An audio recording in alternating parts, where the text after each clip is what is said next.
上一集咧講到5點半鐘先去到第一個景點離子壩站體驗輕軌穿流，慢慢影得上嚟咧，所以近7點半先去到上新街站，準備去第二個景點就係龍門號。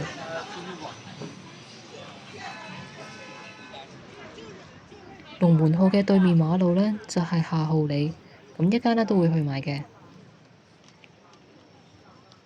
龍門號呢度呢，係中國最早對外開埠嘅內陸通商口岸嚟嘅。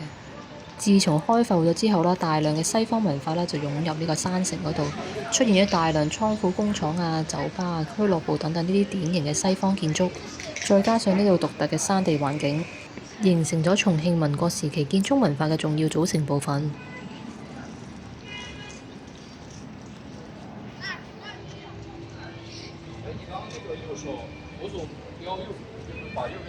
攬月台呢度咧真係排晒長龍入去睇啊！因為呢個位無遮無擋，可以飽覽長江嘅夜景。哇！隻貓瞓得好爽咁啊，但好似假咁。望真啲應該係真貓嚟啩，但眼都唔眨嘅。呢度嘅夜景真係好靚。眼前呢條橋呢，就係重慶嘅東水門長江大橋，佢唔單止係連接咗渝中同埋南岸嘅交通樞紐，更隱藏住一個浪漫嘅秘密。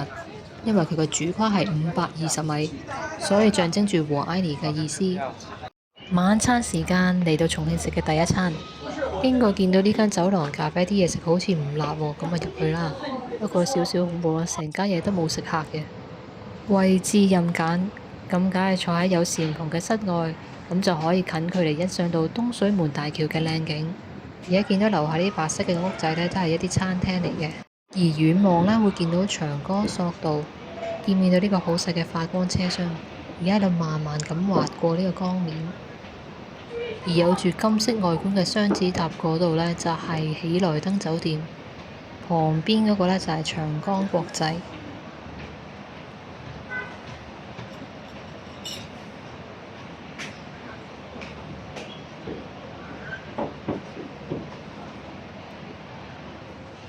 叫做一碟意粉同一個披薩，邊食邊欣賞重慶呢幾個重要嘅地標，真係非常之寫意。而前面嘅黃色建築群叫做湖廣會館，係清初古建築群同埋仿古新建築群嘅統稱。時間都唔早啦，穿過呢個佈滿住唔同字體寫成福字嘅如約龍門隧道之後呢，就要去下一個景點夏浩里。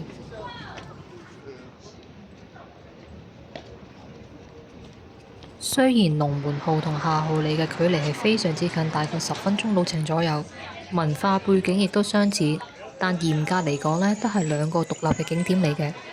龍門號路街呢，係以龍門號石鼓開埠時期洋行建築群為核心，主打復古文創商業街區。而夏浩里呢度呢，地勢更加低，更近長江岸，保留原生態山城居民肌理，例如吊腳樓啊、青石街咁樣。被定位為重慶最後嘅舊城活化石，商業化度呢就比較低。而家翻返出去地鐵出嚟嗰條大馬路，一路向前行呢，就係東水門長江大橋啦。咁而家諗住步行去千絲門大橋同埋洪崖洞。咁喺橋上面呢，睇得好清楚啦，夏浩里嘅地形有好多樓梯咁樣一直行到落去底嘅。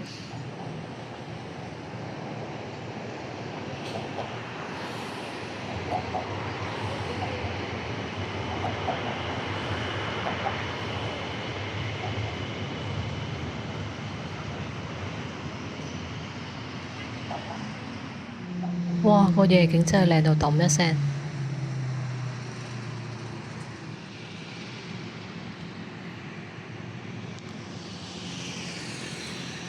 而家眼前見到呢棟最高嘅建築物叫做來福士廣場，用咗240億去打造8棟摩天巨塔，連成300米高空嘅水晶連廊，真係不得了。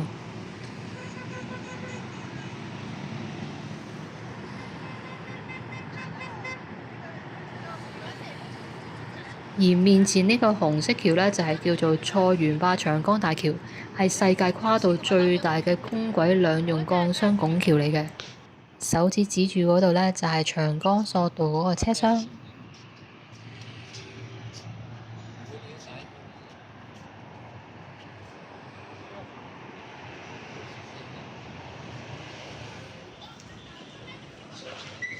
咁呢度係川康平民商業銀行嘅舊址，而家呢就被郵政局所使用。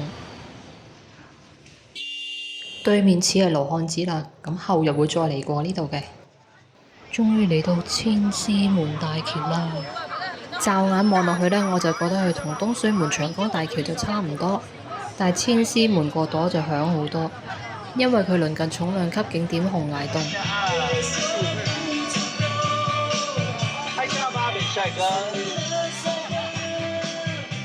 洪崖洞呢，就因為好似千與千尋嘅夜景咁啊，咁所以呢，就成為咗網紅嘅打卡點。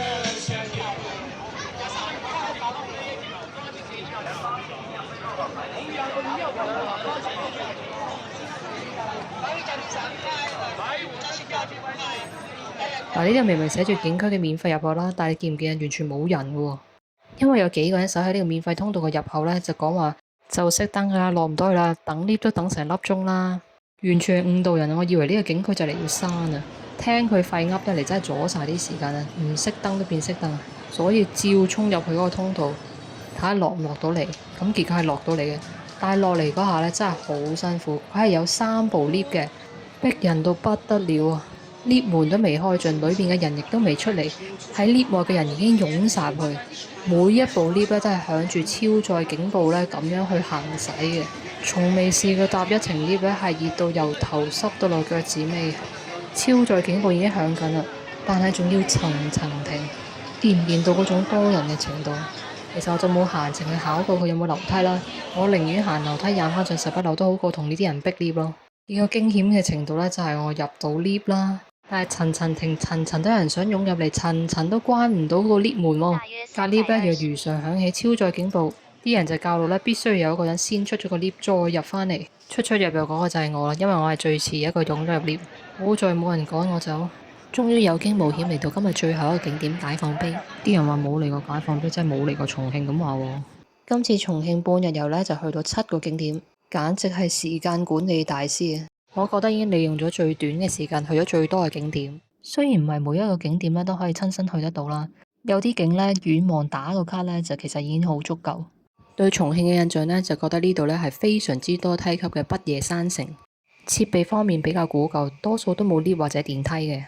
點解我咁快做一個 summary 呢？因為咧聽日咧已經係離開咗重慶呢個咁熱鬧嘅市區，會坐火車咧去到重慶嘅東南邊一個比較山卡拉啲嘅地區。下條片見。